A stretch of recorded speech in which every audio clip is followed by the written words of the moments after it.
Bonjour à tous. Dans cette vidéo, je voudrais vous présenter mon point de vue sur la langue française. La langue est un phénomène extrêmement complexe. On dit que la langue est un système de signes, un outil d'expression des pensées et des sentiments, un objet des sciences, un moyen de communication, etc., etc. Mais en même temps, pour chacun d'entre nous, la langue signifie quelque chose de complètement particulier, quelque chose de spécial. Chaque langue étrangère évoque ses propres associations, ses souvenirs, ses idées, ses images. Pour moi, le français est une œuvre d'art. C'est même une œuvre de toutes sortes de l'art à la fois. Sa phonétique est une merveilleuse mélodie. Sa grammaire est une harmonieuse cathédrale gothique. Son vocabulaire sont les petits coups de pinceau sur la toile d'un impressionniste. Son orthographe est une tenue de haute couture, avec de nombreux détails qui semblent totalement inutiles pour les novices, mais très importants pour les spécialistes. Donc pour moi, la langue et la culture sont des éléments absolument liés. Il me semble que la culture française a un visage féminin, sans doute. N'oublions pas que l'un des symboles de la République française est Marianne. J'ai récemment découvert une tradition intéressante. Depuis les années 70, au lieu d'une représentation collective de Marianne, les Français choisissent comme prototype l'une des femmes les plus célèbres et les plus belles du pays. Et moi aussi, j'aimerais vous présenter mes 5 prototypes de Marianne. 5 Françaises qui m'inspirent beaucoup et auxquelles j'aimerais ressembler même un peu. C'était un choix difficile, il faut dire. Il y a des Françaises de différentes époques et de différents domaines de la culture, de la science, de l'histoire que le monde entier connaît.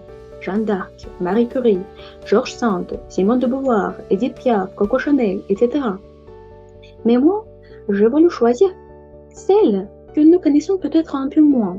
Après tout, comme on le sait, les vrais trésors sont des trésors rares. Commençons par ceux qui me touchent le plus.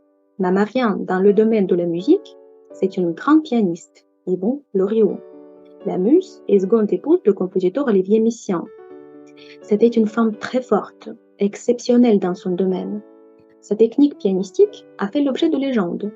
Adolescente, Yvonne a déjà à son répertoire tout Chopin, 22 concerts de Mozart et les 32 sonates de Beethoven.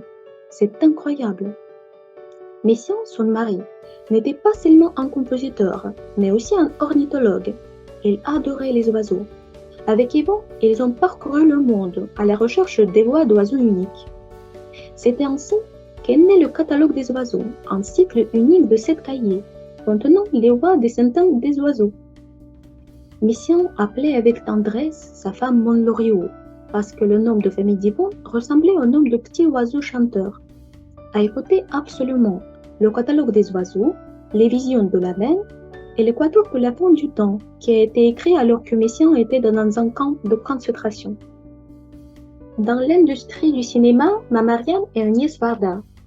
Elle a été appelée la première hirondelle et même la grand-mère de la nouvelle vague.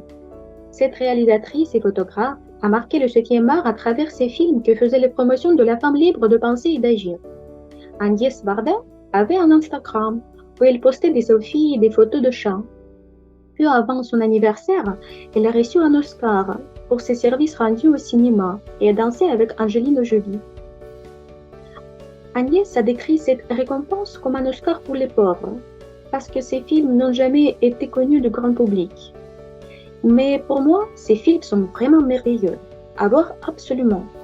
Cléo de 5 à 7, un chef-d'œuvre pour toujours, le film autobiographique Varda par Agnès, est un film cadeau pour son amie Jane Birkin par Agnès Varda. Imaginez le Paris des années 1930, à l'époque de l'Art déco, et l'arrivée des premières et plus célèbres dames créatrices de mode, Gabrielle Chanel, Elsa Schiaparelli, Madeleine Vionnet et elle, Jeanne Lanvin. C'est encore une de mes Marianne. Oui, ce n'est pas le nom le plus célèbre de nos jours. C'était une bonne artisane, une vendeuse compétente, une géniale entrepreneuse, mais pas une grande créatrice, c'est vrai. Mais à son époque, elle était célèbre pour son idée particulière. Elle créait des vêtements pour la mère et la fille. Sa muse était sa propre fille. Regardez cette beauté. Quelle merveilleuse combinaison de formes, de tissus, de couleurs. Jeanne Lanvin Une dame déjà très âgée à la fin de sa vie réalisait des choses qui pourraient facilement être présentées sur les podiums aujourd'hui. Ma Marianne littéraire est une poétesse romantique du 19e siècle, que j'ai découvert récemment, Marceline Desbordes-Valmore. Cette femme a une biographie incroyable, qui vaut un roman ou un film, je crois. Il y a une histoire d'héritage, le voyage solitaire d'une jeune orpheline de la Guadeloupe à Paris, une carrière de chanteuse de rue à actrice dans les grands théâtres, un drame amoureux et la mort de sa petite fille. Mais, comme dans un conte de fées, il y a aussi une fin heureuse. Pourtant, elle était une poétesse talenteuse. Elle a attiré l'attention par son talent sur Balzac, Sainte-Beuve, Baudelaire, etc. Il est intéressant que 2 volumes de poèmes de Desbordes-Valmore s'en trouvaient dans la bibliothèque personnelle de Pouchkine.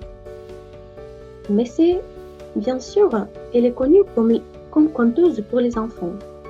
En une dizaine d'années, Marceline Desbordes-Valmore a publié plusieurs recueils de charmantes courtes histoires pour la lecture en famille. Dans ces contes, il n'y a pas de magie, mais seulement la bonté du cœur humain, des élans d'une âme sincère et pure, qui est capable de faire des bons et vrais miracles simples de la vie quotidienne. C'est ce qui fait cruellement défaut aujourd'hui.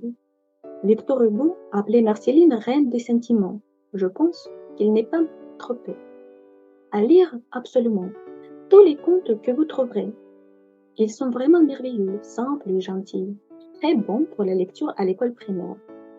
Bien sûr, cette liste pourrait être beaucoup plus longue et détaillée, mais il y a parmi nous des personnes admirables et remarquables, qui méritent aussi le statut de Marianne pour moi, nos professeurs de français. Chacune d'entre elles m'inspire pour continuer à apprendre le français. Merci.